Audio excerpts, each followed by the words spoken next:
welcome back to EAV 300, Virtues in the Public Square, and welcome to the lesson on the virtue of justice. Today you're going to hear from three major scholars. The first is Lenn Goodman, our Jewish scholar, who you'll remember from our first lesson on the overview of the virtues. He's back today to discuss the virtue of justice in Judaism, and this is a real treat for us because he's actually written one of the two major books on justice in Judaism. And he's here to discuss his theory of justice and how the virtue of justice has implications, major implications, for how we treat one another in society and what we can learn from Judaism in how we become a more just, how we can become a more just society. And then you'll hear from Professor David Walsh, who is a Catholic, and he is actually doing this presentation from Ireland. And he is also he's a political scientist. So unlike the other scholars who we have here who tend to be from a theological background, Professor Walsh is from a political science background. And again, his discussion of justice really has a strong, he brings out strong implications for what is going on in the heart, how that impacts society.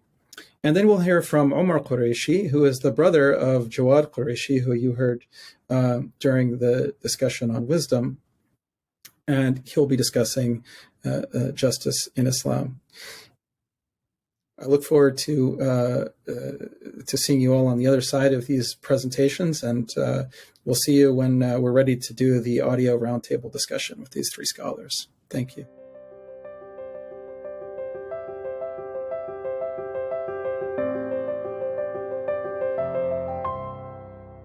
Back in the 70s, I was at work on the idea of justice. So I saw it as a great opportunity to develop those ideas when I was invited to give the Littman lectures at Oxford University in 1979. I was working on what I called a general theory of deserts. As I worked on those lectures and the book that grew from them, friends would ask about my project. And when I told them that I was working on justice, they'd say, pretty typically, "Oh, you're working on Rawls." Rawls' theory of justice was making a big splash in those days, well-deserved for two reasons. One, because Rawls, in the wake of Watergate, seemed to be giving permission for political theorists once again to make value judgments and no longer hide their light under a bushel, pretending to keep to historical, analytic, or purely descriptive work as value-free social scientists. Secondly, because Rawls had spent years developing his idea, seeking to enlarge and elaborate the applications and ramifications and anticipate all manner of objections to the basic thesis of his theory of justice. One result of his diligence was a vast literature that sprouted in the soil Rawls had cleared. But I was not writing about Rawls. The theory I was at work on was something new, but also very old and distinctively Jewish, as the editor at Yale University Press, Charles Grench, who had asked me for the book, pointed out to me when it was finished. Hence, after the title, On Justice, the subtitle, An Essay in Jewish Philosophy. The theory I had in mind was much more general than Rawls. His theory was a reworking of Locke's social contract idea. So it was very much in the American tradition. For Locke's theory, the true manifesto of the Glorious Revolution of 1688 was ancestral to the ideals that gave birth to the American Revolution. Locke's chief target was the idea of the divine right of kings, and the Lockean link gave Rawls's theory its patina. But I did not see the divine right of kings as the burning issue of our times. The great strength of Locke's contractual theory lay in the ancient idea of the consent of the governed, an idea well represented in the Hebrew Bible. It was on that biblical foundation that the founders of the American polity built their edifice, using the idea of a historical compact or contract. The social contract idea seeks the legitimacy of government in a common undertaking, explicit or tacit, collaborative as Plato pictured, or more minimal, vested in promises not to harm or take unfair advantage of others if they made and kept like promises. Plato had thought such thinking commonplace and sought to transcend or supersede it, finding in the Republic that political legitimacy lay in the use of reason to set and sustain communal priorities. But Epicurus stripped down the social contract idea, for he saw pleasure and pain as the only real basis for binding force in natural law. And he stressed that political arrangements must be conventional or contractual, for nothing to an Epicurean is inherently right or wrong, simply in the nature of things, and the gods most pointedly enjoy too pleasant a life to trouble themselves with human affairs. Few political theorists by Rawls's time took seriously the idea of a historical social contract, and even the idea of a tacit or implicit contract seemed pretty iffy. Why would prior consent bind those not party to it? And how exactly might presumptions of tacit consent be enforced? Should dissenters to established norms just be made to leave? One drawback in the notion of norms as mere conventions is that it ignores natural human groups of the communal rather than societal sort. I'm referring there to the traditional distinction, the 19th century distinction between Gemeinschaft, community, and society, Gesellschaft. Families, clans, tribes, and nations. These are natural groups. One does not enter by a prior undertaking, and one cannot just leave quite so simply. Rawls favored the idea of a virtual contract as a conceptual tool useful in defining and describing justice. A just society, he argued, would be one that reasonable people would have agreed to if they chose basic rules they'd live under when unconstrained and undeceived at the start, and ignorant of the roles they were called upon to play under those rules. This veil of ignorance, as Rawls called it, stabilized the plinth on which he erected his model of justice as fairness. It resembled the children's cake cutting rule. You cut, I'll choose. No one, Rawls presumed, would opt for a system so unfair as to disadvantage too severely any of the choosers in the original position, if unaware of his own role in it. Self-interest was implicit in the rationality Rawls presumed. Two notable findings of Rawls's thought experiment were these. First, any material inequalities of goods, costs, risks, opportunities, and such would have to benefit those least advantaged in the scheme. And, second big point, liberties, crucially, would always have priority. Liberties would always have priority. The idea was, Rawls put it in terms of what he called lexical priority.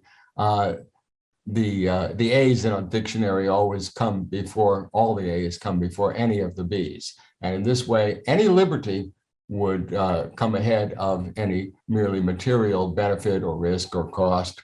That assumption is clearly very tested in real life, in history, and in today's history of what's going on. People surrender all kinds of liberties in behalf of their interests or their even their comfort.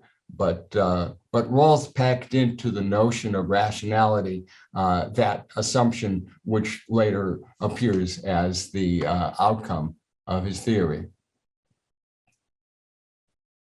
A grave drawback to any contract theory of justice is the risk of excluding those who are not or cannot be parties to the contract. One may think of Aboriginal and tribal peoples here, and persons colonized or enslaved. Now, those in Rawls's original position would not, he presumes, ever agree that they might, when the die is cast, be cast as slaves. But it's hard to assume that these so-called rational actors might not agree amongst themselves to enslave or colonize others. We've seen that happen. Rawls was kind of sure that democracies don't ever really make aggressive wars. History is not quite able to back him up on that one. More broadly, we need to consider foreign persons and peoples to whom justice or injustice might be done. And then there are the unborn, the critically ill, the helpless, future generations, yet unborn completely. and the memory of ancestors so alive in the value systems of traditional and tribal cultures? What about animals and plants, singly and as species and lineages? What about eco-niches and ecosystems? What about the monuments of nature and culture? The best Rawls can say about issues often assigned conventionally today to concerns about the environment is prudential. It's imprudent, of course, to foul those portions of our world that we have not yet known that we need or might depend on, or that might be vital to human survival. The impact of poor decisions can be devastating, given the complex webs of interdependence in the natural world, which we don't always know about in advance. It's true that some cures for cancers might lie hidden in the rainforest. But what about the intrinsic worth of all those beings with which we have no covenant? Is everything or everyone present in our world just for our use, for our exploitation or enjoyment? That seems a very narrow, overly anthropocentric view. I think about the contrast there between the Stoics and the Neoplatonists.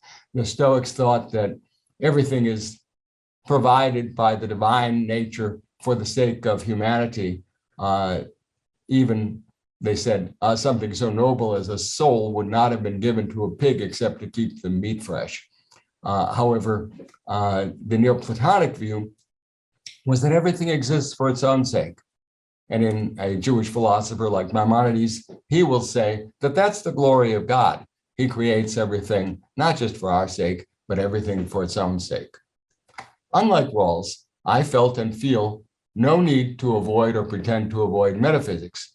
I found a basis for deserts in all beings, in their very being, and identified the being of things with the conatus.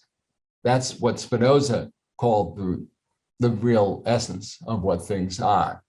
Aristotle had raised the question of what is it for a thing to be, but he answered that question in terms of essences. Everything belongs to a kind, to a natural kind, which defines what species it's of and establishes the laws and the rules that nature enforces, as it were, on all things. But Spinoza noticed that beyond those general kinds, things have an essence which is particular and peculiar to each individual. And it's not universal, like the Aristotelian essence. It's particular and unique to that individual. It's not static, like Aristotelian essences, which don't really allow for evolution or extinction or birth of new species. It's dynamic. Spinoza needed a new word to avoid confusion about essences, so he redefined the old idea. First, the conatus of a thing is unique to it. It's not a universal, although there are features of all things of a given type that they have in common. Second, the conatus of things is dynamic, not static. Aristotelian essences are fixed and unchanging as long as that entity exists. And third, the conatus of a thing is telic, that is, it involves pursuit of an end. To this, we should add that the end of being pursues, since the conatus is dynamic, might develop over time. These stipulations allow for evolution rather than preclude it, as fixed essences did. They even allow for evolution in the vulgar metaphoric sense of the term now applied popularly. So a person's project might grow or change, as human projects typically do in the course of our lifespan. The teleology here is not itself fixed. Beings and the populations of beings, living and non-living, may change in what was once called their essences, hence the possibility of emergence, as for example, in the rise of new elements in the stars. Emergence is not generally self-conscious, and the rise of new species of living things need not have a preset destination. New living types evolve by what Teilhard de Chardin called groping. Mutation allows natural variation among existing types to test new strategies and structures, to exploit or build new eco-niches. Conscious beings explore consciously. Persons, be they human or perhaps quite unlike us, see new opportunities and discover new potentials in themselves, which they may choose to develop.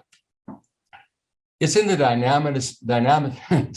it's in the dynamism and telic character of all beings that I find the basis of their deserts. All beings are conative. The sunflower turns toward the sun. Its roots seek water. Beasts, birds, and insects seek a mate. The one moral norm, which I do rely on, from which all others arise, is the imperative to treat beings as what they are. It's here that I anchor the idea of the conatus as the prima facie desert of any being. Prima facie, since deserts may compete, but also complement one another. One of the most serious and fraught tasks of any human society and culture is the discovery and integration of interests, prioritizing them, subordinating some to others. We favor the child over the virus, for example, coordinating those that are compatible, as when we garden or manage the flora and fauna of a national park, and setting others on a par. Human rights, I believe, are on a par. They're on a plateau in terms of deserts. They belong to a very special class, and they go with the idea of dignity, found only in persons, in virtue of the subjecthood of those persons. Animals, in my opinion, do not have rights. Rights are irrefragable. But animals do have deserts, hence the concern biblically recognized to safeguard beasts from undue pain. Plants too have deserts, hence the biblical regard for preserving fruit trees, even in wartime, and not just for future use. For the Torah's argument is voiced in a rhetorical question. This is Deuteronomy chapter 20, verse 19. Is the tree a man? The idea being the tree isn't your enemy. Why are you cutting down the tree? You can think about two other passages where the deserts of plants are referred to. One is in the book of Job, where Job remarks in his near despair, for a tree there is hope. Or in Jonah, in the last verses in the book of Jonah, where God establishes a gourd plant and then it dies, and Jonah is very peeved to the point that he's prepared to, he'd rather die than live any longer.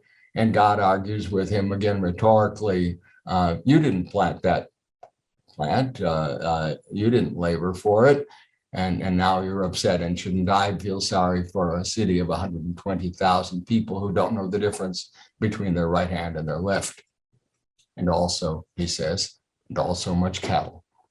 Even an inanimate objects deserve protection, as witnessed the biblical and rabbinic ban on wanton destruction. The ban is expressed in rabbinic language drawn from the Bible, same verses, chapter 20, verse 19 and 20. Bal tashchit, don't just be wantonly destructive. The general theory of deserts, which is the basis of my book, and you can read details in a lot of Jewish texts, biblical and rabbinic, that back that up. The basis of that theory is that idea of the telic character of deserts. The basic norm of that theory is that one ought to treat things as what they are, and recognize in a moral and practical sense, recognize what those things are, recognizing the striving that they have, and adjudicating to turn those prima facie deserts into rights in the case of persons, or into claims which need to be credited, dealt with, taken seriously in the case of all other beings. The general theory of deserts turns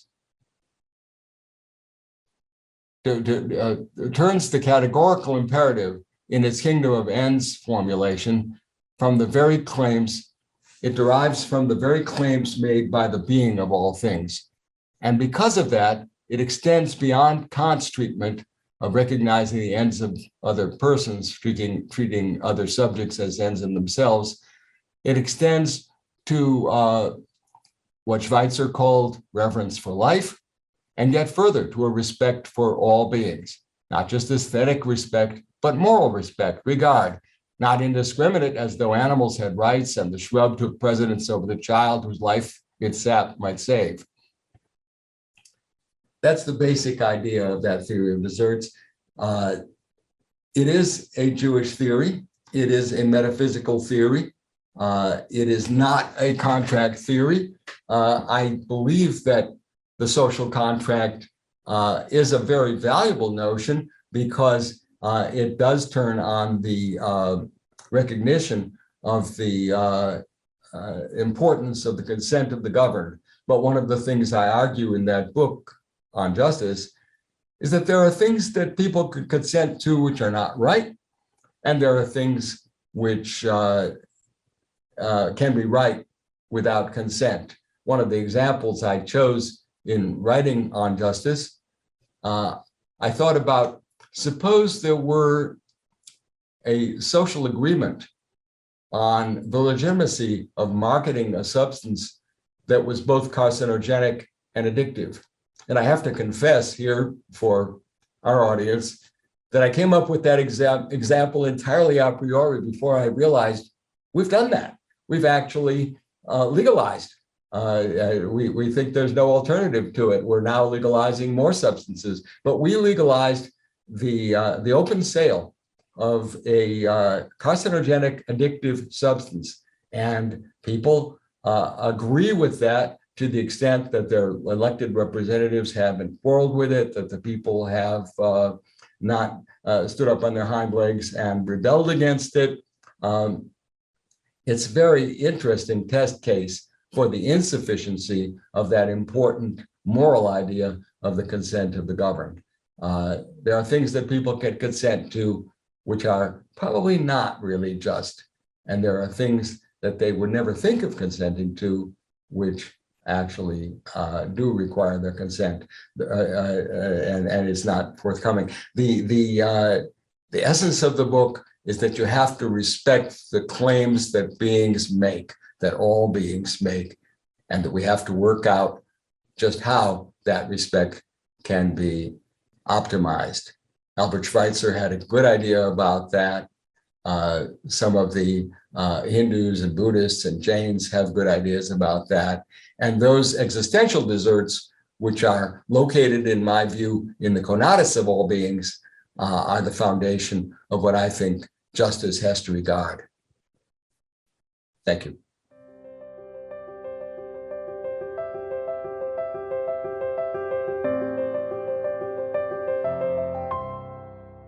I'll just sort of talk generally about the way I presented the topic of justice.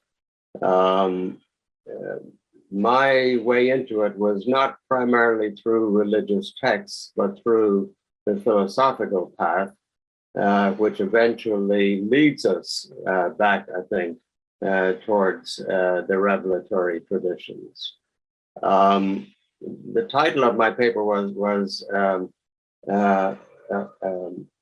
Friends have no need of justice. And I drew that from Aristotle's remark in the Nicomachean Ethics, where he says, when people are friends, they have no need of justice, which is a striking way to begin thinking about the topic of justice, because it suggests that justice is really a secondary issue and that friendship is the primary issue. And that when you walk down the path of justice, you eventually leave justice behind and become friends. I thought that was a provocative point that Aristotle brings us through. And it's also somewhat paralleled in Plato's treatment of justice in the Republic, which sets out to define justice and then abandons the search for definition. So in a sense, each of these two classic philosophers really provide an opening into the way in which revelation, which exceeds the perspective of philosophical investigation, also converges with the sort of boundary issues in philosophy. So there's a sense that justice itself requires us to go beyond justice, and that even though we're the project here is to talk about individual virtues, One of the great temptations is to think that the individual virtues stand alone, whereas the reality is that the individual virtues are virtues only in relation to a whole life and a whole orientation. If you're self-controlled, that's not necessarily a good thing. It's only if it's a good thing in relation to things that are good. You could be a miser, as Aristotle said, and be very self-controlled. You could be courageous and not in a good way. So the virtues themselves stand in relation to some higher good, and that higher good is hard to define, and it remains sort of indefinable in the classic philosophic sources. That's why in the Republic, when they get to the definition of justice, it seems like justice is really simply the harmony of the different parts of the city or the different parts of the soul. But of course, the three cardinal virtues there are temperance, wisdom, and courage. And justice itself is not one of the individual virtues, but is somehow the one that subsumes them all or goes beyond all of them. And that remains kind of elusive within their discussion. Then it opens up and we get this long treatment of what the philosopher does and what the education of the philosopher is and so on. And we get this sense that outside of, you could say, the goal of harmonizing and bringing together all of the different parts, we also have an inner orientation of the soul towards something that's utterly beyond it. And this is where Socrates introduces the idea of the good. And he says that the good is that which is beyond being in dignity and power. That, of course, you could say almost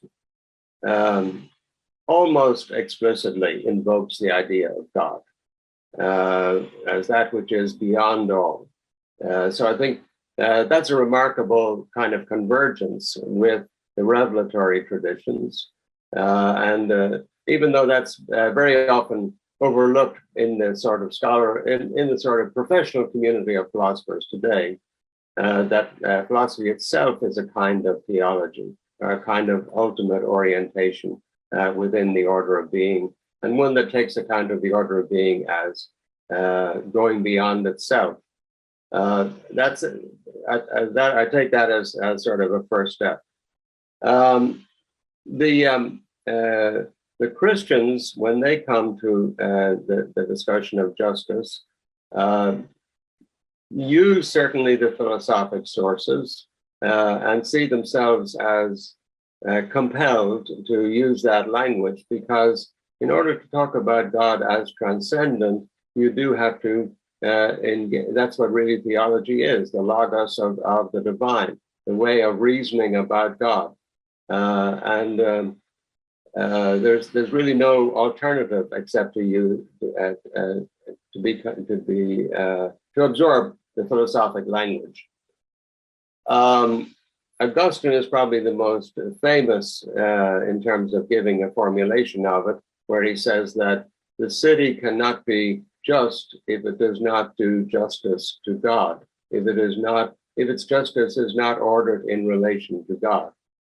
And so that by that definition, every city is unjust and every soul is unjust.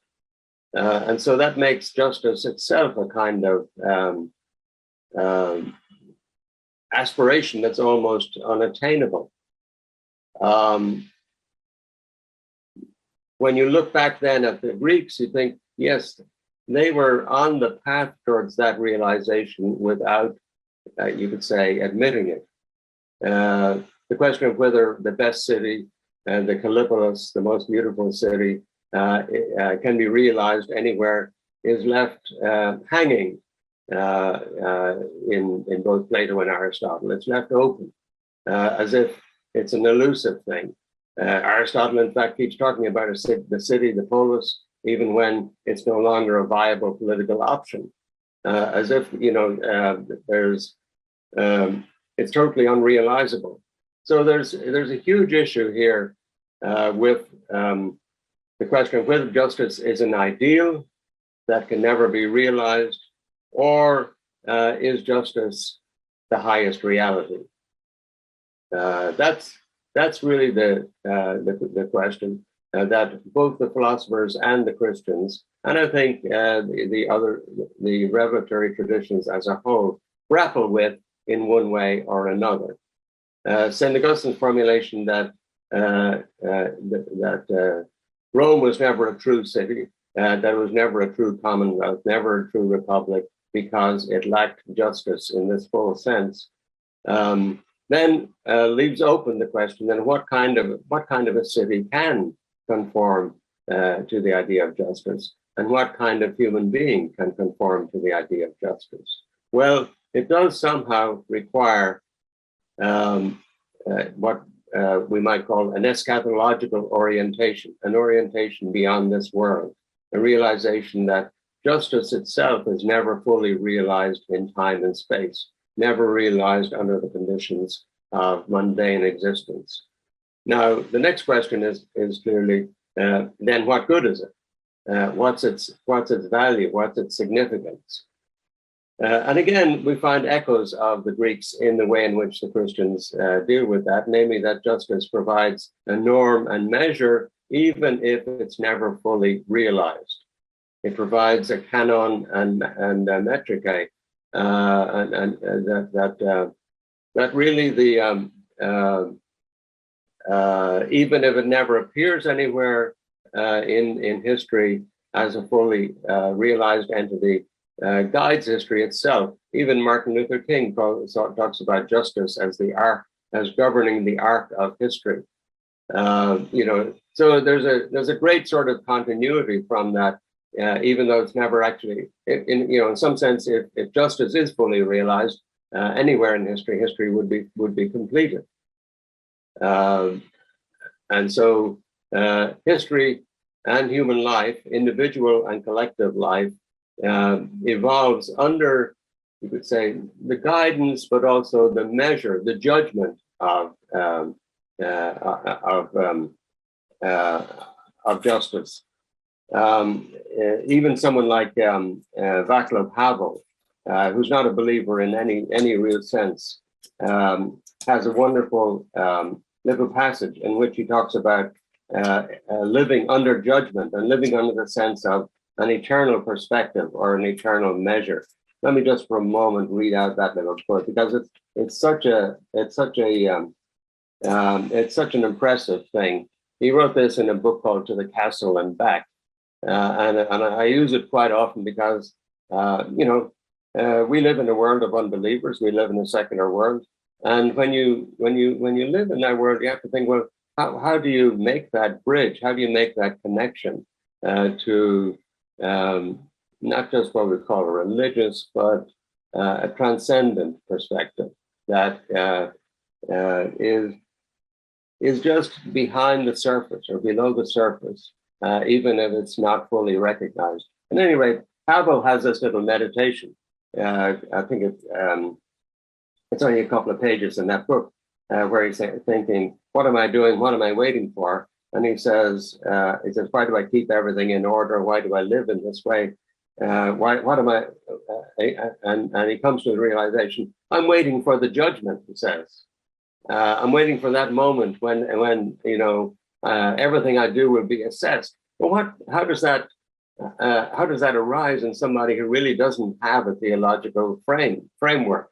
But he says, but I do care because I'm convinced that my existence, like everything that has ever happened, has ruffled the surface of being. And after my little ripple, however marginal, insignificant, and ephemeral it may have been, being is and always will be different from what it was before. All my life, I have simply believed that what is once done can never be undone, and that in fact it remains forever. In short, being has a memory. It's an extraordinary formulation from somebody who really is not a believer, that being has a memory. And you can see that once you begin to think about questions of justice, you eventually reach out towards something eternal, the perspective of eternity, and cannot do without it. So our preoccupation and our occupation with being just and realizing justice in our lives and in our world is, you could say, underpinned and surrounded by the awareness that there's an order beyond the order that we instantiate, that we realize within time. By the way, I was very taken by Lenn's beginning with the discussion of John Rawls, because when that big book on the theory of justice came out, 30 years before that, we've now learned, Rawls wrote a senior thesis at Princeton called A Brief Inquiry into the Meaning of Sin and Faith. When Rawls himself was a believer, and you can see that there is actually a continuity there, and he actually comes back towards the end of his life to write a little thing on his religion. And so it's even Rawls, who talks about secular reason and all of that, and makes that the kind of standard, can never quite leave it alone. So there really is no such thing as a purely secular account of justice, no matter how, despite the best efforts of Rawls when he was, at the height of his powers as a professional philosopher. He still came back to the kind of preoccupations that he had as a very bright undergraduate at Princeton in 1940, which were inspired by his Christian faith at that time. At any rate, what is that? How then? What are we to make of that? Is really the question that I was interested in, and that I tried to grapple with in the paper. And I was grateful for. I didn't write a book about justice like Lenn did, but I was grateful for the opportunity to think through again a topic on which I have to teach every year. But it's always good to reorganize it in your own mind and to pull it together. And because you're dealing with one thinker after another, but then to have a sort of synthetic statement of it is useful. So what do you do then with this insight that indeed justice never simply stands within a mundane realm, and that it's never fully realized in this life, and that it never really, and yet it's never a utopia. It's never just an ideal, which was of course the other great danger, but that indeed justice somehow governs the whole of reality.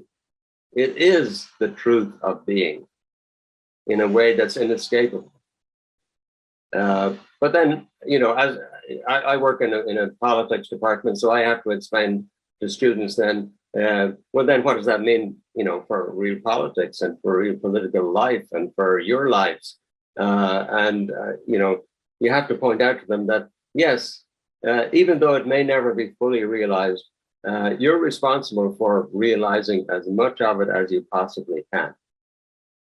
And that it's a measure, it's a guide, and that you could say ultimately we admit that there are really two kinds of justice, which again we find mirrored in classical philosophy, and only gradually discerned, I think, as the tradition unfolds. Aristotle, again, in Book 5 of the Ethics, the Nicomachean Ethics, says indeed there's two kinds of justice. There's justice in the full sense, by which he means the total ordering of the soul, which is very much like what's in the Republic, the way in which everything holds together, the total order of things. And then there's the other kind of justice, which he says is partial justice. And what he means by partial justice is what we would call legal justice. The justice between separated beings, independent beings. And this is actually where the social contract comes in more than anywhere else. So I think Lenn was right that the social contract language doesn't really account for justice in the full sense, but it does account for justice in this partial or legal sense, the kind of reciprocal justice by which people enter into agreements with one another and create a common life, but always with the understanding that that's all it is. It's only legal justice. It's not actually justice in the full sense. It's justice that constantly falls short. So the US courts or any court system does not give you justice in the full sense. It gives you justice within the limited framework of the law, and the law is not the same as the just. Morality is not the same as legality, and that's the kind of important distinction.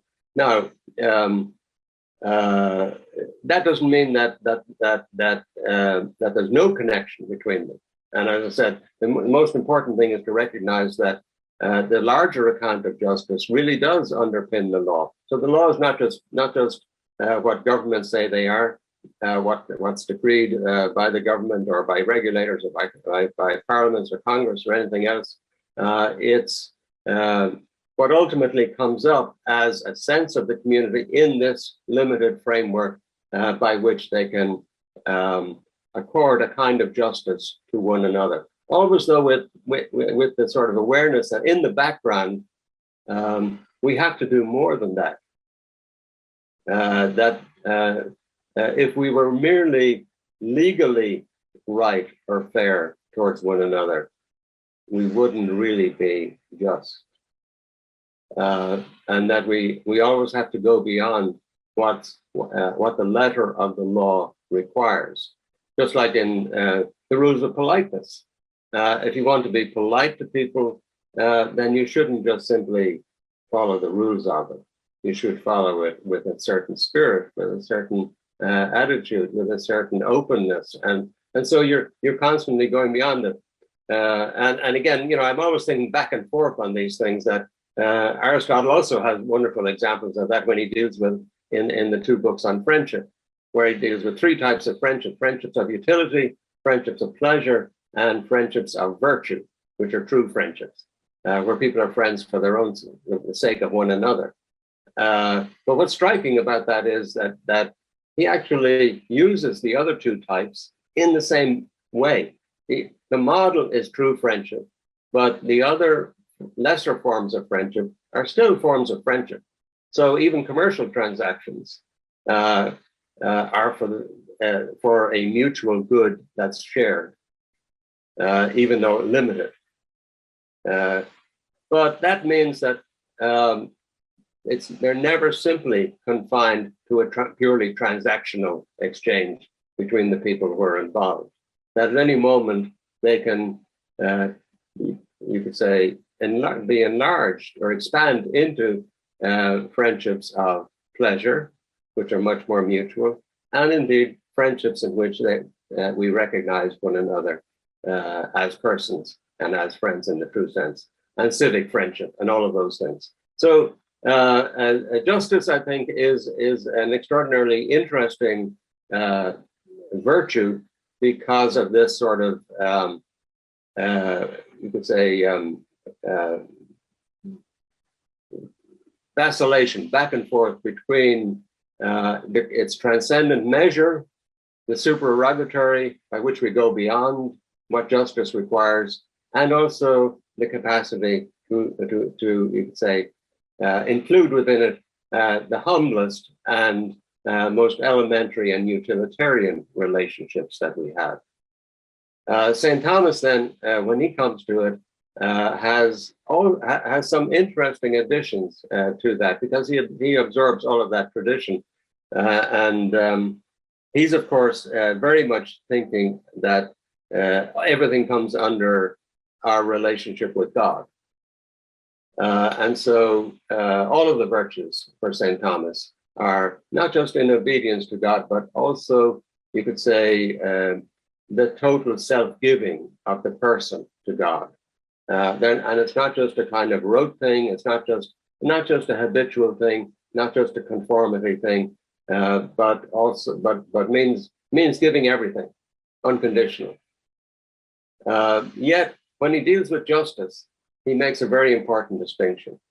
he says that for all of the other virtues, what really matters is not merely what's done, but the way in which it is done, the spirit in which it is done. When you're generous, then it's not just enough to actually, do generous actions, but you must do it out of a spirit of generosity, a spirit of giving more than is expected or than is asked of you.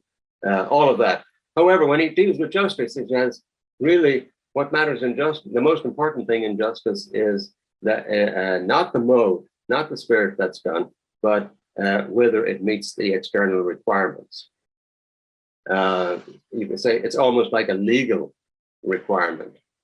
And there he jumps back and says, really, in relation to the just, it's the external relationships that people have with one another. He says liberality is for the sake of each individual, but justice is for the sake of others. Liberality is you developing a virtue in yourself.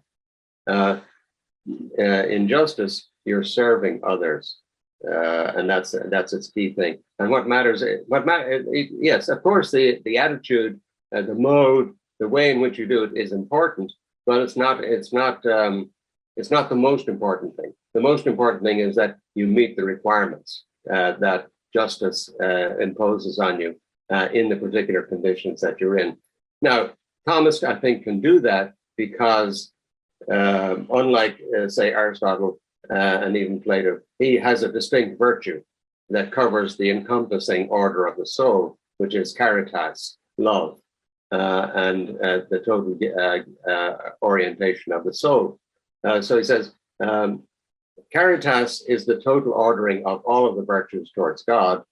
Charity is the total self-giving of self towards God, just as God gives himself towards us.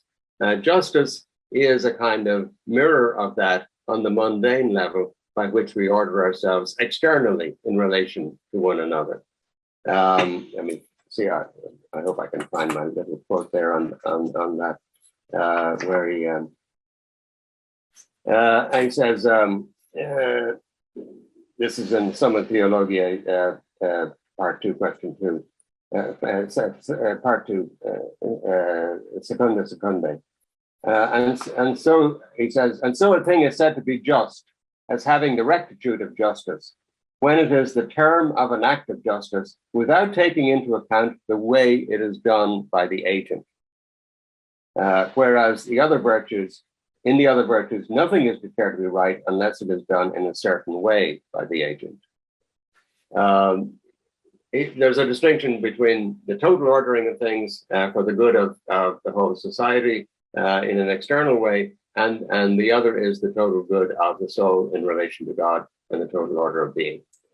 So I think justice is one of these extraordinarily interesting virtues that jumps or shifts from what Aristotle would call the total justice in the total sense to justice in the partial or legal sense, and maintaining that distinction, even if I think Lenn is right that if you read Rawls, you would get the misimpression that his theory of justice is all of justice, but actually it's only justice in the partial or legal sense. Not that that's terrible, but that's not the whole of justice, and that's a useful way of thinking of it.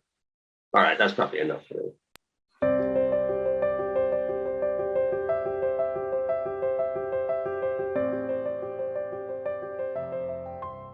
Thank you. It's pretty intimidating to come after Lenn and David. So, but I'll do the best I can. So what we have here is I'll be looking at in the Islamic tradition, particularly Ghazali's works on ethics and his treatment of justice, alongside other writers on this topic. And again, we find it is a bit confusing for students of ethics because the word justice, al-adl, in Arabic is used in different ways, and not mutually exclusive ways, but nonetheless in different contexts. And sometimes the whole it's very hard to make to get a sense of what justice entails and how these various usages relate to each other. And but we do find here, we do find ways of how this is resolved in that resemble and a lot of what building off the works of Aristotle and Plato as well in the Islamic tradition. So here, justice, one understanding of justice is perhaps we can say, relating to the individual, not in terms of their interactions, but in terms of their psychological state. And that relates to their, the three faculties of the soul, the rational, the irascible, and then the concupiscible, right? The aqliya, ghadabiyya, and shahwaniyya. And for Ghazali, one understanding of justice is that justice is a term that denotes the particular order of these three faculties of the soul. And what he calls a tartib al-wajib. And what he's referring to, this particular order, is when two of these faculties, the irascible and the concupiscible, are under the direct guidance and control of the rational faculty. So once that order is achieved, then that particular order is referred to as justice. So in this context, Ghazali would say that justice is in fact not one of the four virtues. It's referring to a particular order of the three cardinal virtues or the other faculties here. And so, and because each faculty in an Aristotelian sense has a particular virtue associated with it, with wisdom, temperance, and so here, justice now, as it's conceived of or in the individual, is referring to a particular state of the soul, and it's not in and of itself a particular virtue.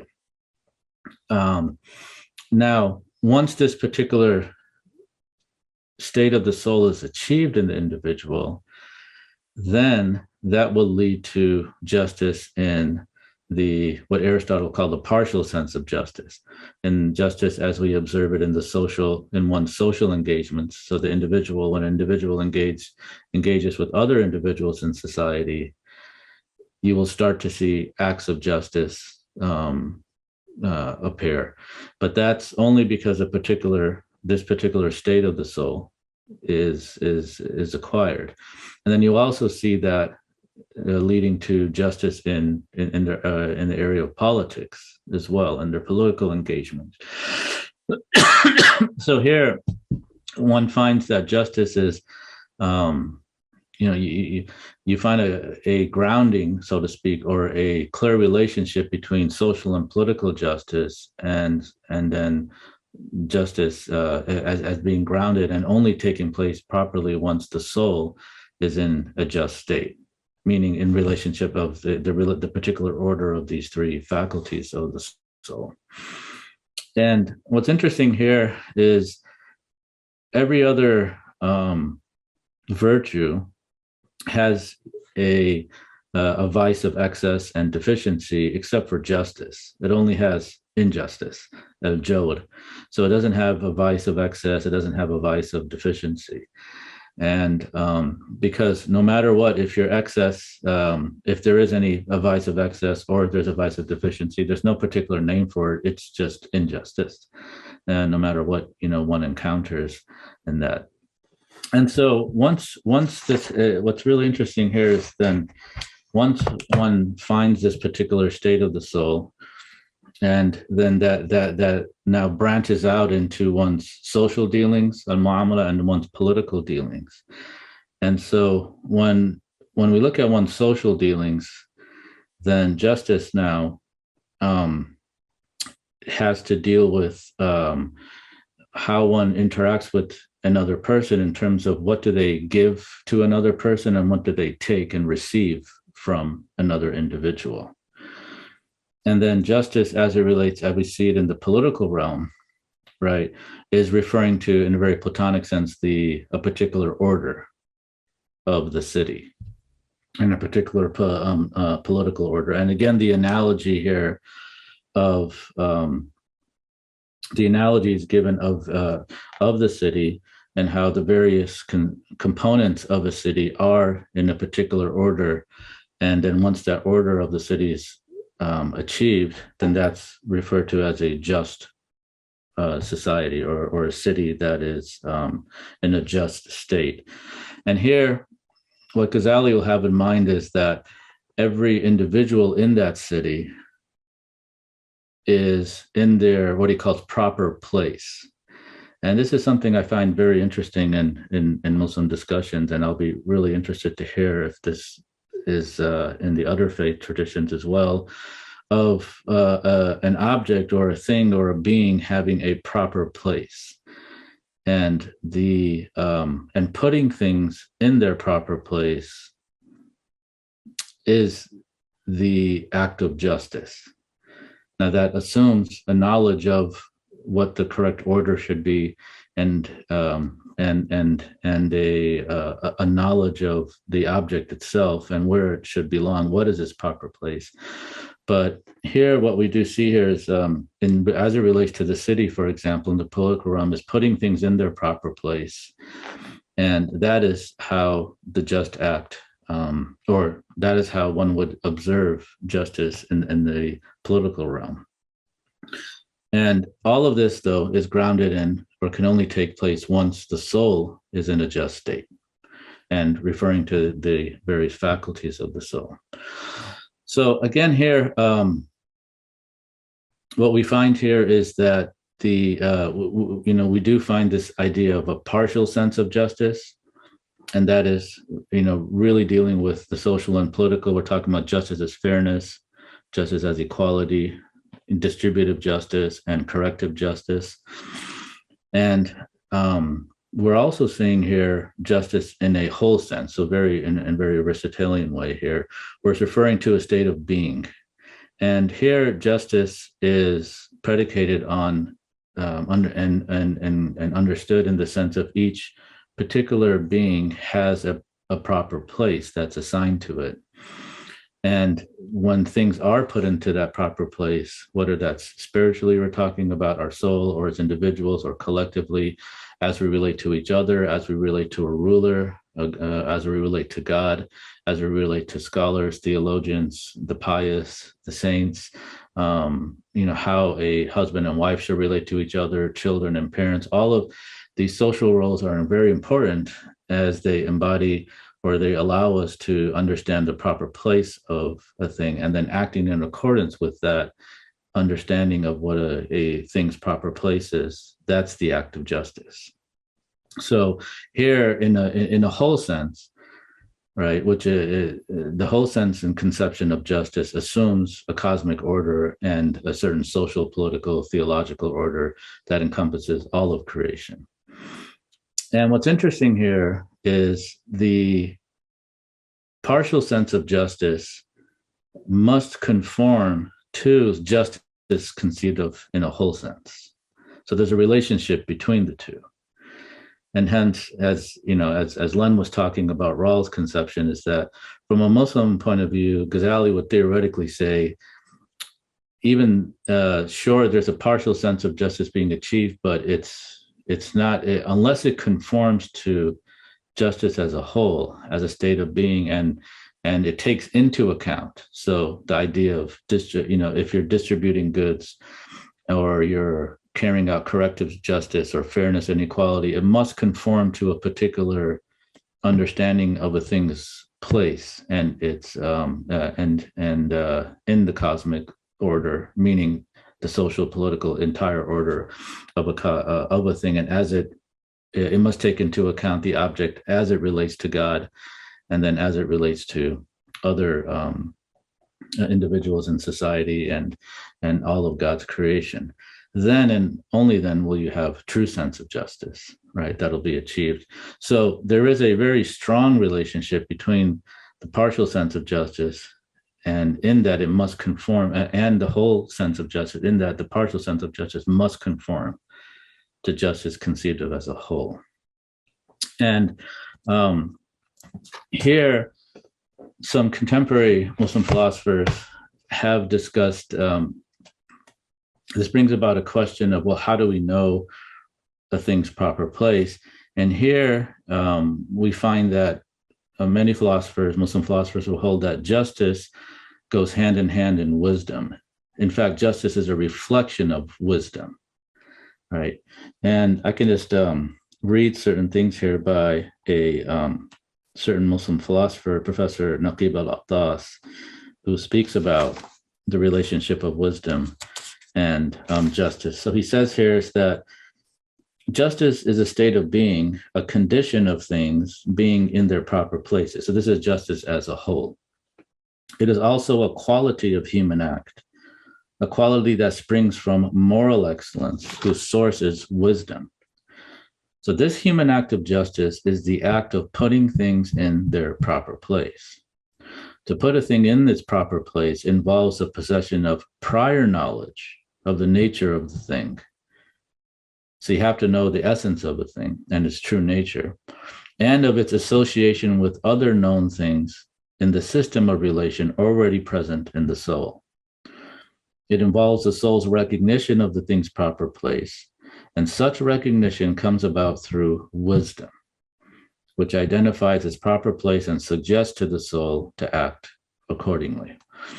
And so here, it's really interesting is that the relationship between justice and wisdom is that they're basically mirrors reflecting each other. The act of justice presupposes wisdom, a knowledge of wisdom, which will allow the soul to know the proper place of a thing based on its true nature, and then it can act in accordance with the thing's proper place. And so now the act of justice can be fully achieved here.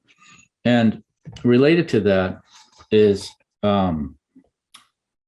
what's the relationship between then justice as a state of being and the social and political understandings of justice? And so he says here, again, I'll read from him. He says, viewed as a whole of the virtues, justice is a complete virtue, and it is more than the sum of the virtues. It is the ultimate standard by which social and political and social justice is meant to conform, and by which the accuracy of their conformity is judged.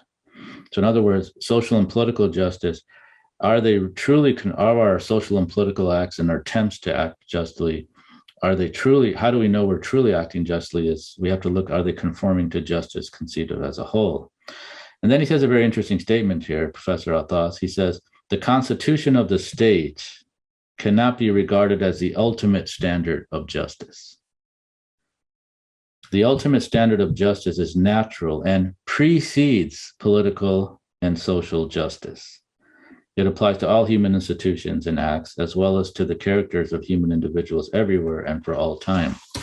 And so here, the justice as a whole actually precedes and must inform social and political justice, just as conceived of in a partial sense. There's definitely a lot to say here, but I'll finish my presentation here with the understanding that justice, that all the acts of all the virtues, but in particular courage and temperance, they stem from wisdom and justice.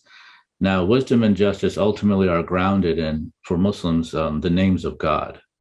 And so one central point of the Muslim ethical tradition, a central principle is what's known as takhalluq bi akhlaqillah, is that a human being should acquire the character traits of God. And so here, wisdom and justice are ultimately a reflection of God's names of wisdom and justice. So God is, wisdom, God is the wise, God is the just. Those are two very important names of God in the Muslim tradition. And in Ghazali's reflection on the name Al-Adl of God being the just, he doesn't, what's interesting here is that in his reflection and contemplation on this name, he doesn't bring in the conception of justice in a partial sense. He says that God's justice relates to putting things in their proper place. And the only way to know God's justice, right, and the only way to know justice, period, at all, is you have to know God's justice. And how do you know God's justice? The only way you can know God's justice is by contemplating the acts of God. All of God's acts are just, according to Muslim theological tradition. And so one looks at all of God's acts, and then you will get a true understanding of justice, of God's justice, and then an understanding of justice itself. And so he goes on to this very nice contemplation, looking at the order of things from the human body to the cosmos, to the plant world, the animal world, and to the human body itself, and looking at the order of things and where things are placed and how everything is placed in their proper place. And from understanding and studying God's acts, one can then understand how things are in their proper place, and that imparts wisdom. And then to act in accordance with that will be considered a just act. So I'll end here. Yeah, there's a lot to say about this. I definitely end here. I know there's definitely, it's interesting to see how in contemporary times justice has taken place, and we would definitely see a strong, a large gap in Rawls' understanding of justice, and dealing only with a particular part of justice as it manifests in the life of human beings and human societies. But ultimately, we would find his account of justice to be incomplete, as it does not take into consideration wisdom and understand justice as stemming from God's acts as well, and not taking into account the proper place of things. So thank you.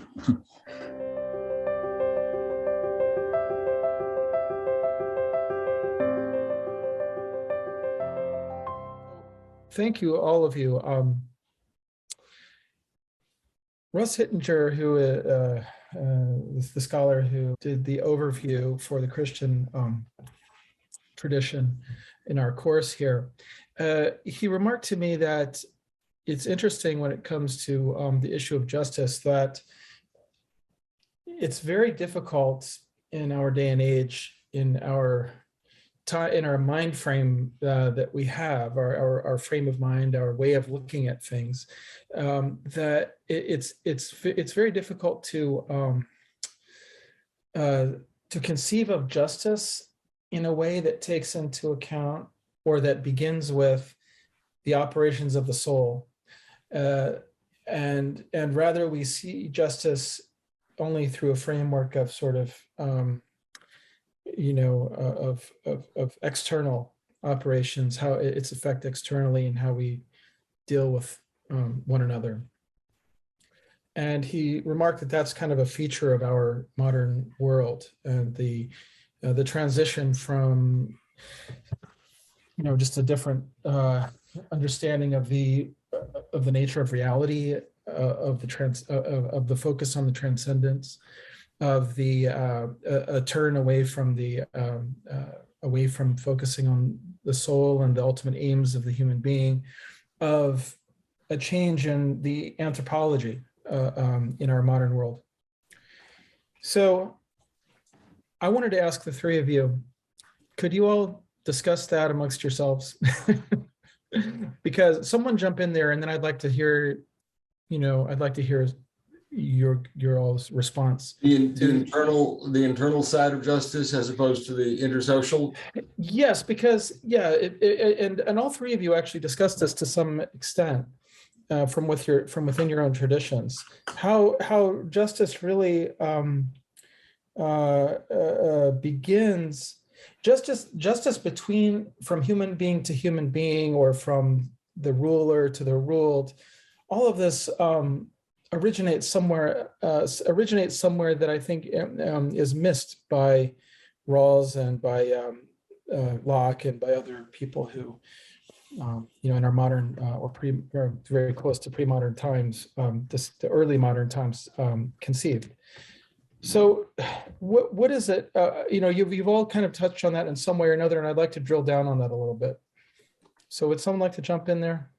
I'll have a go at it. And I think, first of all three of us were paying our respects to Plato, because Plato had a metaphysical and indeed theological account of justice. He thought, unlike Epicurus, that the divine has a lot to do with it. That's the aspirational side of it that we have to strive for, as Dr. Walsh was bringing out. There's a transcendent dimension of it. And when we think about transcendence, we've got to start with ourselves. It says in the Torah, "You shall be holy, for I, the Lord thy God, am holy." We have our aspirational command there that we have to emulate God. The same thing is true in Plato when he says in Theaetetus 176 that you've got to become as like to God as possible. And Maimonides, the great Jewish philosopher, 1138 to 1204 are his dates, conflated those two, fused those two passages. We have to become as like to God as humanly possible, which means not attaining God's God's transcendence, but attaining our own self-transcendence by pushing the limits of our potential and becoming more and better human beings than we are. Dr. Qureshi brought that out in terms of the Platonic ideal reflected in the Islamic texts of subordinating the irascible and appetitive side of our personality to the rational. And that's where Plato discovers justice. That's why Plato says that philosophers should rule in the state, and wisdom, the virtue of reason, should rule in the individual. I think that aspirational side of the command of justice comes out beautifully in I'll quote a passage that comes in the Mishnah in Pirkei Avot. For those who are familiar with the Mishnah, it's a wonderful little tractate that's often studied on its own and worth studied on its own. It says, in what I take to be a comment on Justinian's effort to treat justice in a purely external, as it were, secular way. The opening passage in Justinian's code says that the point of justice is suum cuique dare, that everything should be to each his own. It's usually translated. We should give everyone what he deserves, but that's understood typically in terms of exchange relations. You give this in exchange for that. But in that passage in Mishnah Avot, an exception is raised, and the point is raised that's put this way. Some people say that that justice means what's mine is mine and what's thine is thine. But the objection is made, that is Midat Sodom. That is the ethos of Sodom. That's what the Sodomites did.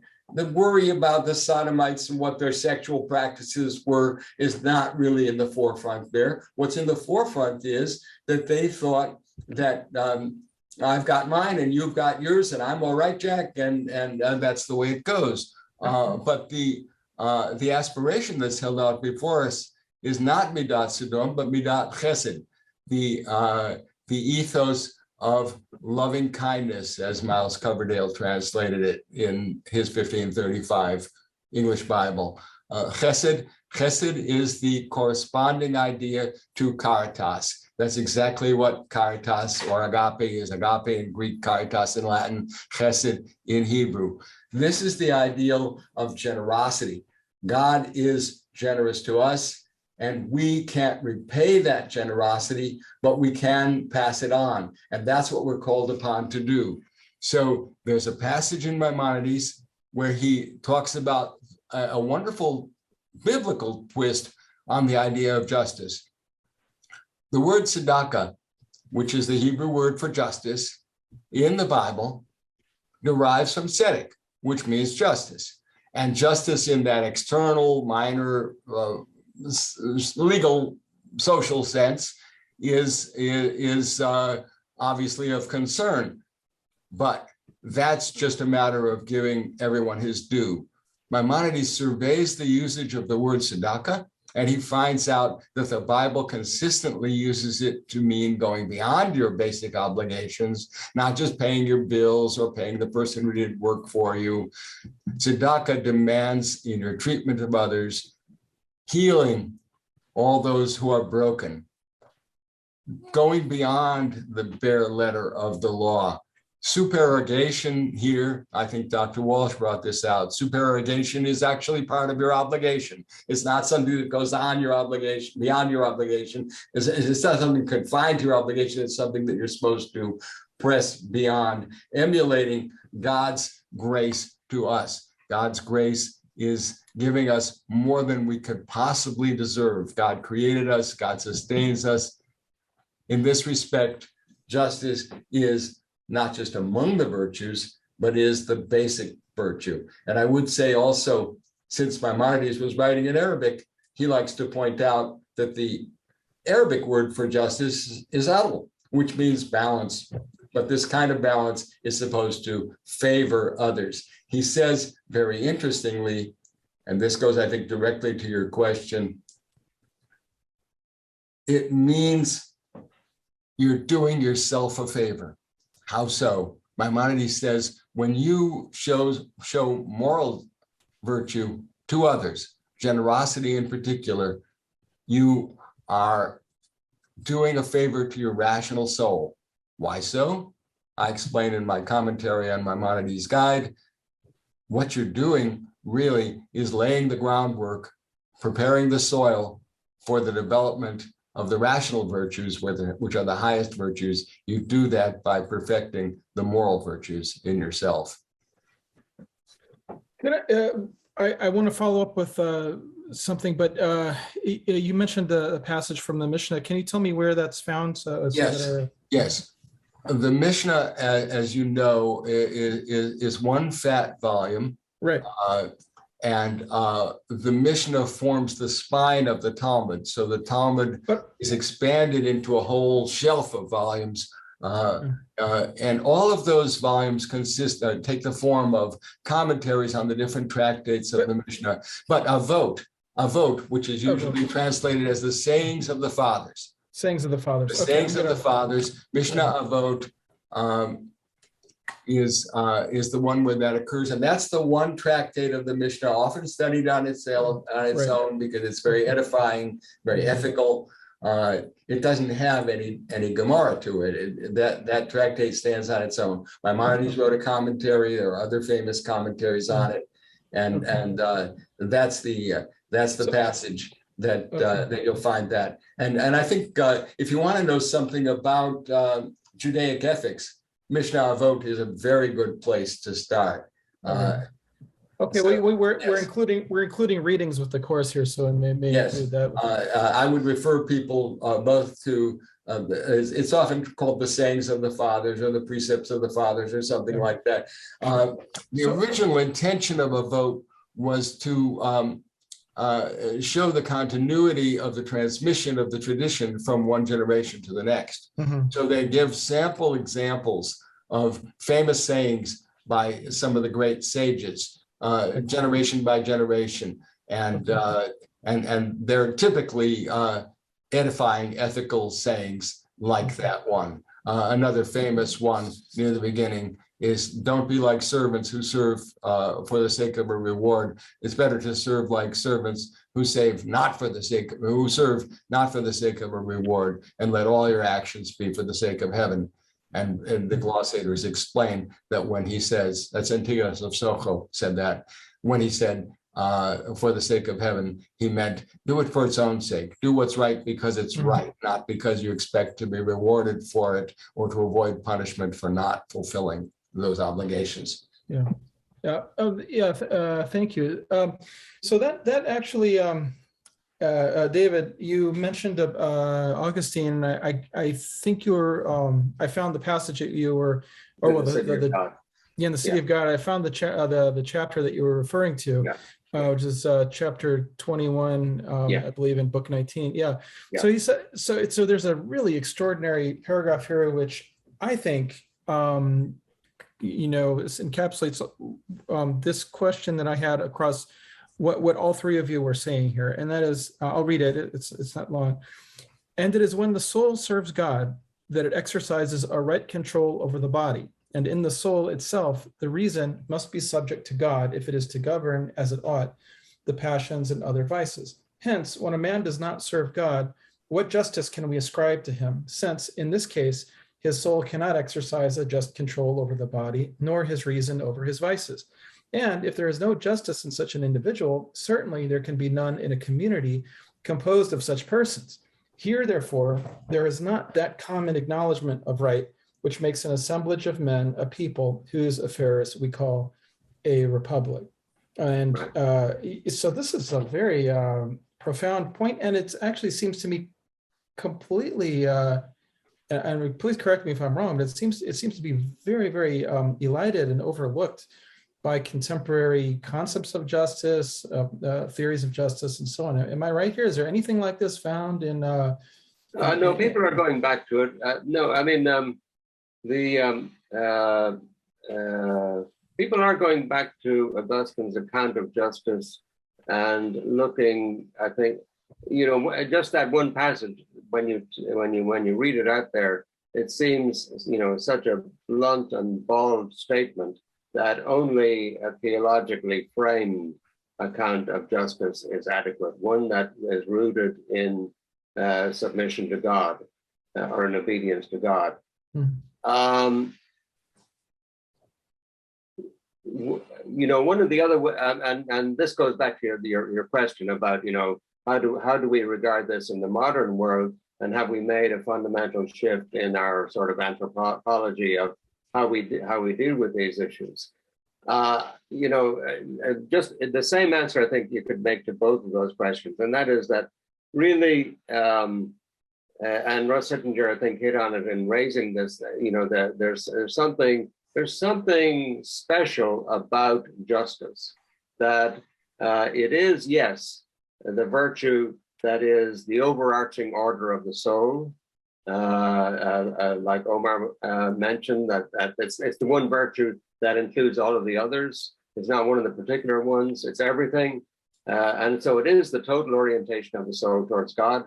But yet, there's also the other side of justice, that it also functions in this external way, as a social interaction, as a means of rendering judgment between litigants, disputers in cases, criminals, prosecuted, one thing and another, and that's it. That isn't necessarily that doesn't necessarily address the total ordering of the soul. I mean, you have to remember Augustine himself.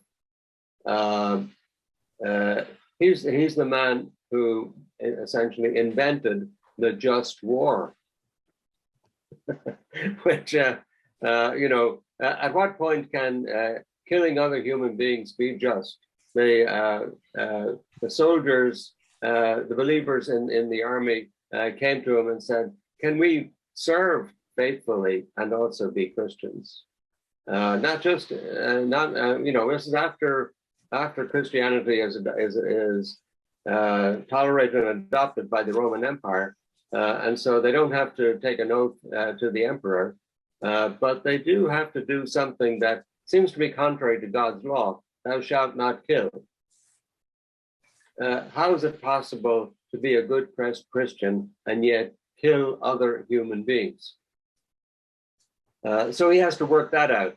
How is it possible, in a sense, to render justice in this partial sense, and yet also be faithful to justice in the full sense? That's the issue of the just war. In a sense, one of the problems with Augustine is that, yes, he has those, wonderfully, you could say, definitive statements about justice as meaningless unless it's a total turning over the soul to God.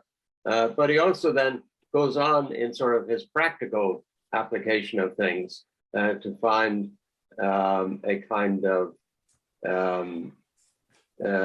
media via,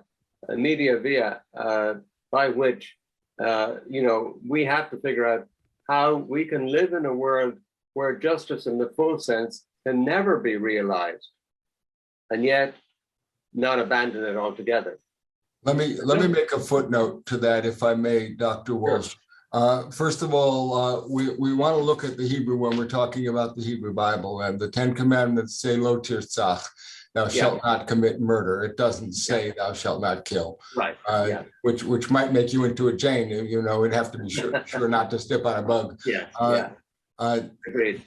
The interaction between that transcendent aspirational dimension of justice and the worldly realm of civil and penal law is very important, because that's where, and I think you and I agree on this, that's where the civil and penal law gets its spirit and its intention. Leave that out, and you've just got a bunch of people dealing with each other, perhaps in an attitude of hostility rather than friendship and fellowship, which is, as we all recognize, Aristotle thought that philia is the basis of communal and social organization. I'll give one example of that, where the aspirational side has a huge and visible impact on the transactional side. What it says in Deuteronomy 23, verses 16 and 17, we're talking about a law that's centuries and centuries and centuries before the Dred Scott decision. It was forbidden to return a fugitive slave to that fugitive slave's owners. You aren't supposed to provide that person with hospitality, take him into your house. The idea is, if he took the risk of running away, he must have good reason. There's a presumption there, but the transactional side of the law is infused with that aspirational idea that we owe one another chesed, which is caritas, which is agape. The fugitive slave is not to be sent back. It is forbidden in biblical law. It's not rabbinic, it's biblical. Forbidden to return that person to his owners. There are many like provisions, but that's a very good one to get the force of the relevance. One comment about Chavel, by the way, you said a couple of times that Chavel was not a believer, and I'm sure that's true. I think part of the problem we have nowadays, whether it's Rawls or Chavel, is that it's unfashionable to talk about belief or faith or reverence for God. And I think one of the reasons we have to lay it at the feet of the religious traditions themselves, which have been oppressive and dogmatic in a way that makes it unacceptable to people to express adherence to an idea of God. So Kant will say, although he knows better, that God might demand something completely unconscionable of you. But Havel and people like him, who risk their lives and their liberty in behalf of a higher ideal, may not be able to confess it openly, but they are in a way better believers than many of the people who do profess it. Sure. They have a tacit acceptance and loyalty to what Plato called the form of the good, which, as you rightly said, is another way of talking about God. Yeah, no, I agree. That's it's not really a question of whether somebody is a card-carrying member of a church or a believing community. I'm just interested in it from the point of view of anybody who takes justice seriously eventually finds themselves taking a stand on things that, for all intents and purposes, is something metaphysical or religious or sacred. Yes. Whether they're a believer or not. That's the most interesting part. That even people who are not self-recognizing as believers end up implicitly embracing that framework.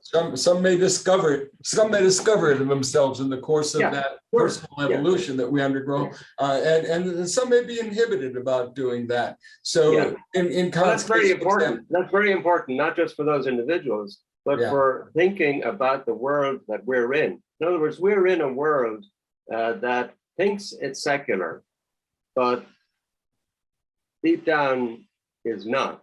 When pushed, not as secular as they think they are. Not as secular as they think they are. Yes. And that's exactly, and I think that's a sort of key point to remember, that we're not at war with the world that we're in. That world is really looking for this enlargement of horizon. Now that doesn't mean that this is going to become a religiously inspired civilization. It's not going to become a medieval world or anything like that, or an Islamic or a Jewish world. It's going to be a world that, at best, will be compelled to admit that. Habermas said that we live in a post-secular age. In other words, an age in which the secular world admits that it's no longer the definitive viewpoint on things, and that beyond it there is something more that it has maybe not fully defined, not fully grasped, and that's an invitation, I think, to the believing community to say, here it is, we offer it. I wanted to pick up on something that Omar Qureshi said, with your permission, Ismail. Sure, go ahead. You spoke about the names of God, which is a wonderful and beautiful, important facet of Islamic theology. And I wanted to point out a parallel to you, which is in Exodus chapter 34, verse 6, where Moses is in difficult straits there because the people have worshipped the golden calf, and he wants to know how he can lead the people, and he asks God to show himself, and God reveals certain attributes. Traditionally, we say there are 13 attributes which are proclaimed in that verse, Exodus 34, verse 6. And all those attributes could be taken as names of God, corresponding in some ways to the 100 most beautiful names of God that you find in Islamic tradition. Very interesting there that there's a tremendous emphasis among that the attributes listed there. Rachum b'chanun erech apayim v'rav chesed be'emet notzer chesed la'alafim v'nosei avon l'fesha b'chatav l'oneka. That God describes himself as merciful or compassionate, which is a primary epithet applied to God in the Islamic tradition, and goes on to say that he's chanun, gracious, abundant in chesed, overflowing with grace and generosity. Mentions justice in that case only at the end. Often God is called truth, which is another Hebrew way of saying justice, like in Arabic where you say truth is a synonym for charity and justice. Only at the end. Why? Because he wants to emphasize, if Moses is going to be modeling himself on God's example, how does God rule creation? With generosity and grace and mercy and compassion. And no, he doesn't exonerate the guilty. That's the very last one that's mentioned. They will reap the consequences of their actions, but tremendous emphasis, if you think of those attributes as names of God, tremendous emphasis, as there is in Islam, on the compassionate side. In Judaism, they always like to say that there are two facets of God, midat hadin and midat chesed, the aspect of judgment and the aspect of grace. And they like to picture the two in dialogue with each other. They have fun with that in a mythological sort of way. But the important thing is that we hope that God will allow the grace to predominate, as they do in that epiphany of Moses. It's really amazing to hear that. And there's a lot of parallels in Islamic tradition. Oh, yes. in, Oh, yes. especially with the two facets. One very common way of understanding God's attributes are those attributes of God's majesty, his jalal, and his beauty, his jamal. And all of God's names and attributes can be fall under, that are ultimate expressions of his majesty or his beauty. And but yeah, it's really interesting, even in the social political aspect of justice and how it's administered. As you know, like the Islamic tradition, we have the Sharia, or the sacred law, and so there's many instances where the punishment for adultery, for example, is to be either stoned to death or other details. And so there are many instances where even the Prophet Muhammad would, even though it's considered to be a pretty harsh punishment, the evidentiary bar to reach to actually carry out that punishment is fairly high. Or eyewitnesses to the overt act. Yeah, basically. Hard to get. Yeah, and then at the same time, when that threshold is met, it's part of the training of judges is to always look for excuses, that would not have this punishment to be applied. And that's coming from the practice of the Prophet Muhammad himself, where he would ask, there are incidences where someone would come and confess to adultery, and that's pretty, it's really hard to not carry out the punishment for it in that case. Yet even there, he found excuses. He went to his family. Is this person, perhaps he did this. Maybe he really didn't commit the act. He did something else. Even the sanity plea was there. He goes, is he fully aware of what he was doing? And all these excuses were sought before, that act or the punishment was to be carried out. Which again, yes, justice, even in the social political realm, it's not an isolated or something that is carried out, stripped away from all the other virtues, right? Let me add to that emphasis on protecting the accused has its foundation, of course, in biblical law and developed in Mishnaic law. So, for example, in the Mishnah, it tells, the Mishnah is mainly a legal code, apart from the one ethical part that I highlighted. In a capital case, the witnesses have to be admonished very severely. If there's any possibility of any discrepancy, he says it was under an apple tree and the other one says it was under an almond tree, that could discredit them because they don't agree about the circumstances. You also have a provision in rabbinic law that one cannot impugn oneself. That is, we all know in Western law that you are exempt from having to testify against yourself under the Fifth Amendment of the US Constitution. But in Mishnaic law, you are not allowed to condemn yourself. They find a biblical peg to hook that to. You are not allowed to, a confession is not acceptable evidence in biblical law as interpreted by the rabbis. And there are two different grounds given for that. One man in the 15th century says they may be extenuating circumstances, but Maimonides says back in the 12th century that a person may be despondent or have a death wish. The first time I think that there's an occurrence of the notion later accredited to Freud of a death wish. He may want to die and therefore may falsely confess if it's a capital crime or a crime that involves flogging.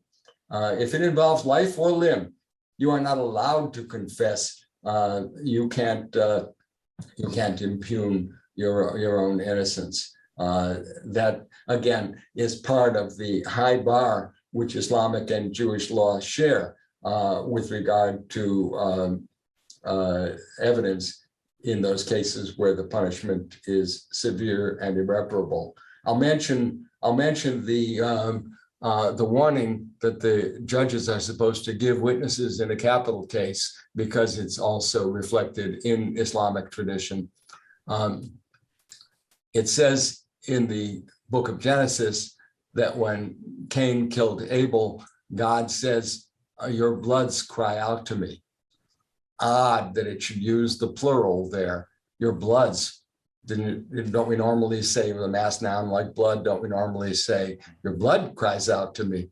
What is God getting at? And the rabbis give the answer that it was not just Abel who was slain, but all of his potential descendants. From this we learn that whoever kills a single individual, it's as if he had killed an entire world. And that's picked up in the Hadith, as you very well know. That's in Sanhedrin book 10, the book about the High Court, where capital cases were heard, and they give the caution in those terms and equally severe other terms to the witnesses. You better be careful what you say, because if you're going to be responsible for the death of another person, namely the accused, your sentence has eternal and unlimited consequence.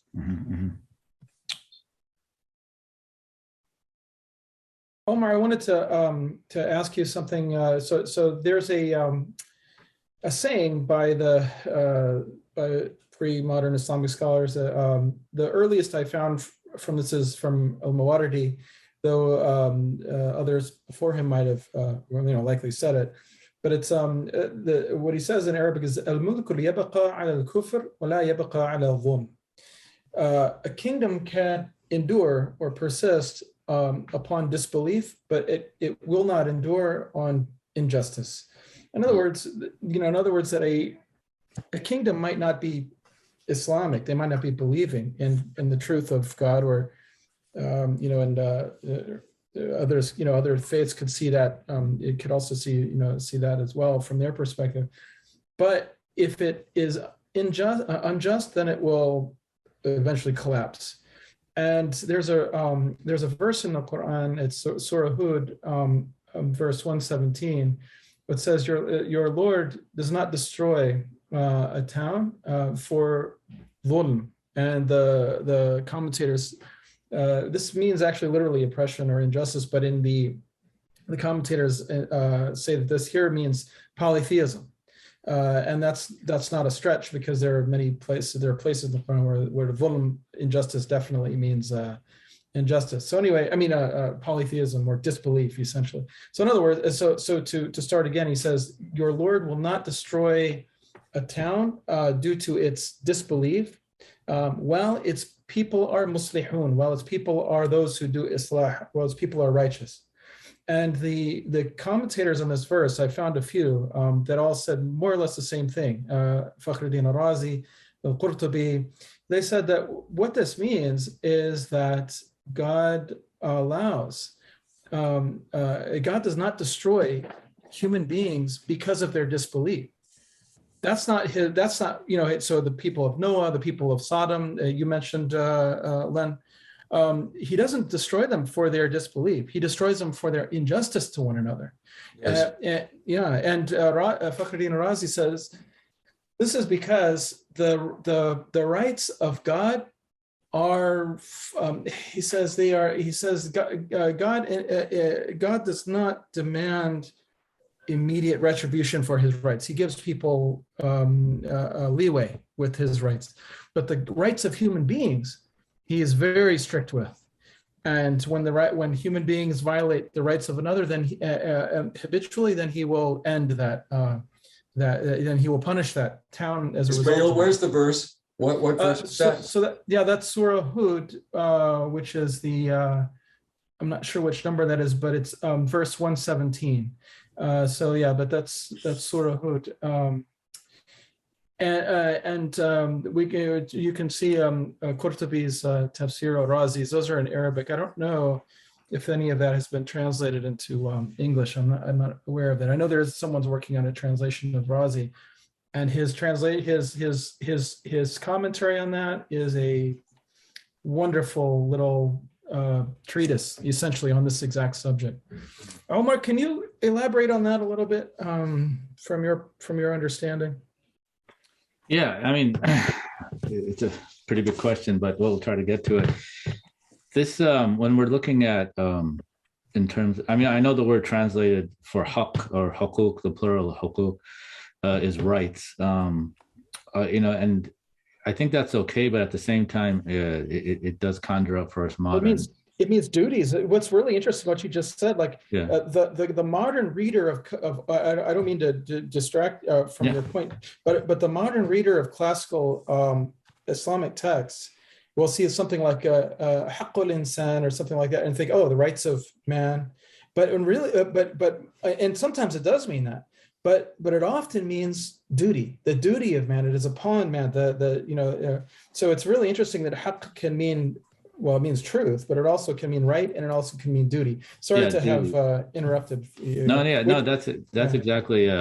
When you just translate it as rights, when people just use it as a one-to-one correspondent to the English word rights, it obscures quite a bit of meanings that are there. And so, one of the basis of the idea of the meanings in the term haqq is that this is what is due to somebody or some object, right? So that's why, in general, in Islamic law, you have three broad categories, which is the hukuk of Allah, meaning what is due to God, right? And you don't say it's a right of God necessarily, although that's how many people translate it. And then what is due to human beings. And then the third category is that you have acts, or you have or you have things that are, there's an aspect of it which God has a right, or something is due to God over, and then there's an aspect of an act where there's human beings, there's that which is due to human beings. So when we're looking at this concept that you've talked about here, which is that political, the idea is, I mean, there's different ways and words that are used, but the idea in Arabic, al-mulku yabqa ma'a al-kufri wa la yabqa ma'a al-dhulmi. The word mulk is used, which is referring to basically political rule, right? It doesn't, and so meaning that there are times where, and it is based on this verse in Surah Hud, verse 117, and we're saying that that God will not destroy a heritage of village for dhulam. The word uses oppression, wa ahluha muslihun, while the people of it, of this village, are rectifying themselves. So in Baydawi's gloss and some other people's glosses, they would say the word shirk here is the word dhulam is to be glossed as shirk. So which is a way of which is a theological belief of associating others with God. So God won't destroy a group of people for associating others with God, which is one of it is the worst sin to do, while the people of this particular social polity are muslihun, are people who are rectifying things amongst themselves. And the way they explain this is understanding that kufr or shirk is an act of oppression according to the Quran, because it has to do with this idea of not putting things in their proper place. So associating others with God, doing polytheistic acts and committing polytheism, you are by worshiping other beings than God, you are directing your worship not to its proper place, which is towards God, and you're directing it to other beings. So that's why it's considered an act of injustice or an act of oppression. Now, those things those acts that are due, to God, or the hukuk of Allah, God will not necessarily take those to account in this world, and he will pardon most of them if forgiveness is sought in the hereafter. In Islamic law, it's the rights of human beings that they have towards each other and in their dealings with each other, that God will not forgive those unless the human being forgives the other human being who's acted in a manner of who's transgressed them, on their rights.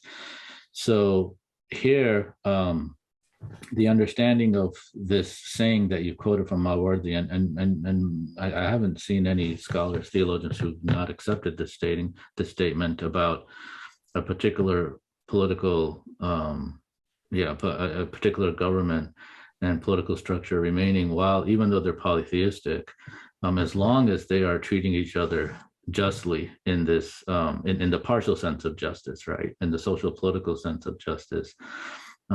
This is how this is to be understood.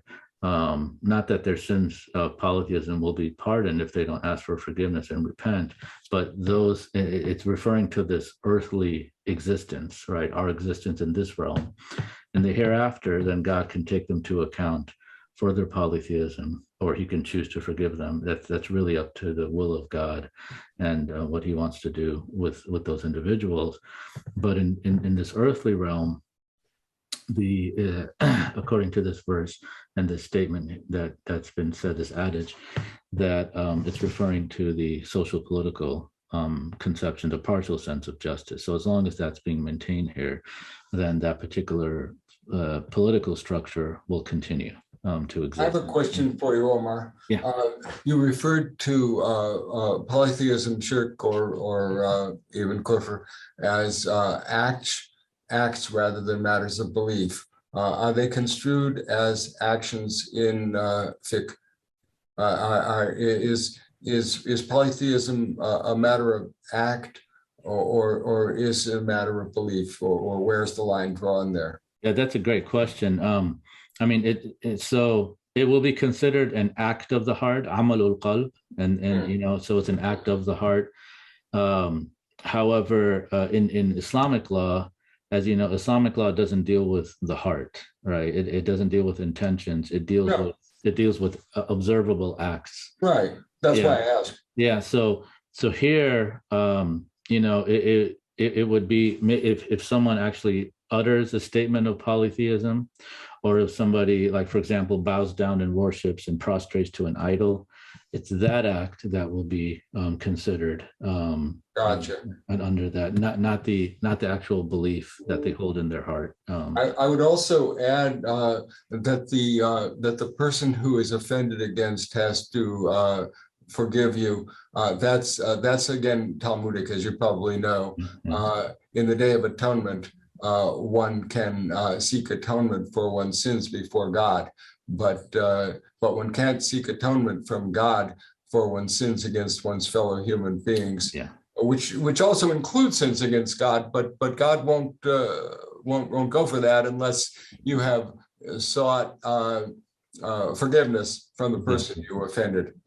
Exactly. That's the same principle in the Sharia, and that's why, from in a believer's life, they actually take their social dealings with and engage and enter into social contracts and social dealings with great caution and a high deal of scrupulousness, and they want to make sure that actual, like, if I owe you $5.01, I'm going to give you that 1 cent as well, and so they're very careful in those type of dealings because they don't want to fall short, right, and commit acts of injustice to their fellow human beings or animals or other life forms as well. Well, by the same token, when the Day of Atonement is approaching, in the 10 days of repentance between the Hebrew New Year and the Day of Atonement, you'll often see pious Jews approaching friends, acquaintances, and so forth.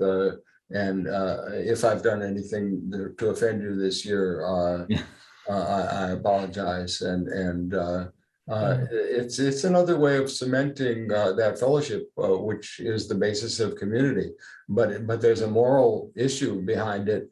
The spiritual does not preempt the moral. Yeah, that's a very common Muslim practice too. just In asking Bo- people, just forgive me if I've done anything wrong to you. Right, right. in Bosnia at the janazas or funerals, and I don't know if they do this in other places, but what they do is when they're burying the person, the imam turns around and says to the crowd that is there, "Hochimuga halality, are we going to forgive him?" And everyone all at once says, "Hochimo, yes, we will." So in other words, he doesn't go into the ground until everyone has cleared their Clear the slate.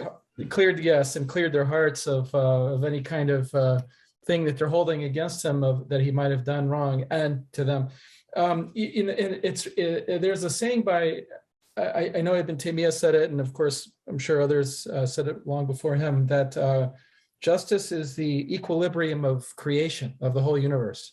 So there's a sense that justice is resetting the equilibrium of the universe. To do justice is that, and so justice is fascinating because it's something that proceeds from the soul. But also has something to do with the nature of creation itself, the nature of existence, and we, to the extent that even there's a hadith that the Prophet said that on the Day of Judgment, even an animal animals don't have souls. We don't in Islamic theology, but that.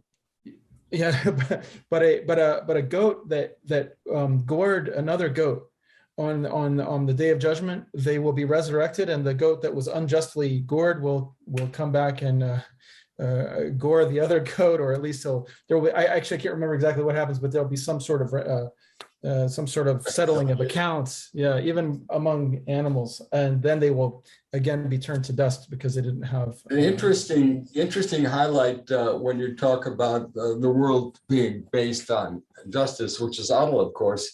Yes.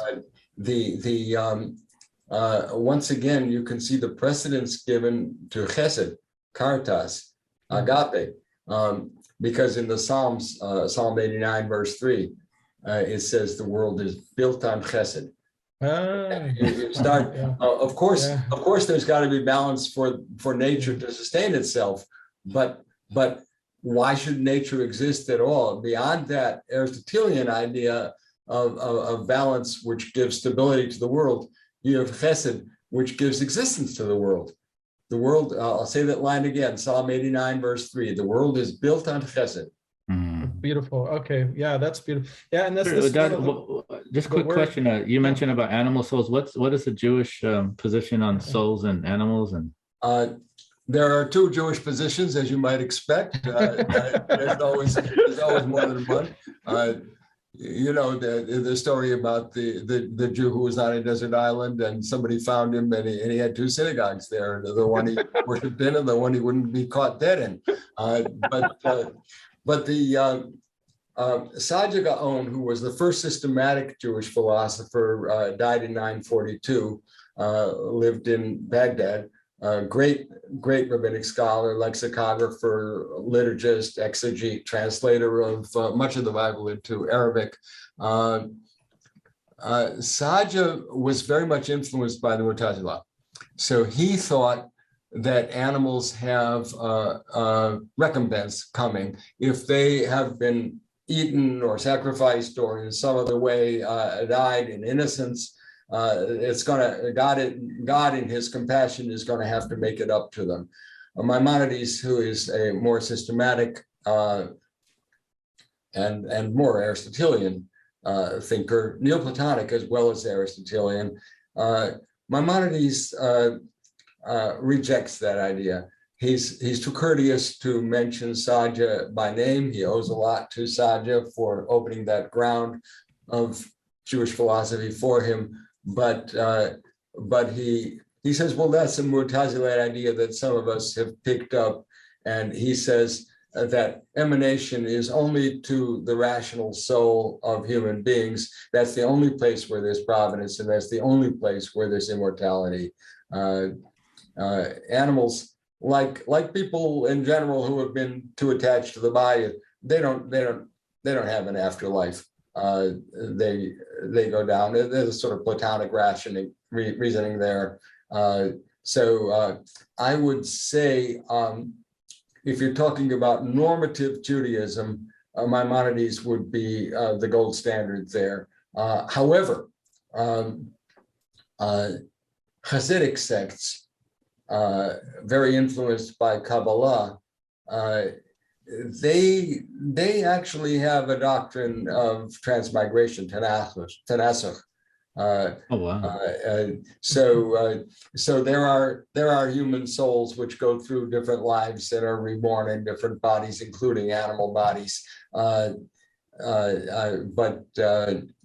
that is not what you would call a normative Judaism. That's a mystical extreme. Well, I'd like to, we've been going for about 45 minutes now. I want to ask David if you've got any, if you'd like to have the last word, and clearly we could go for another couple hours at least on this fascinating topic, given that justice is the basis of the entire creation and existence itself. Well, there's a lot to talk about when we talk about justice.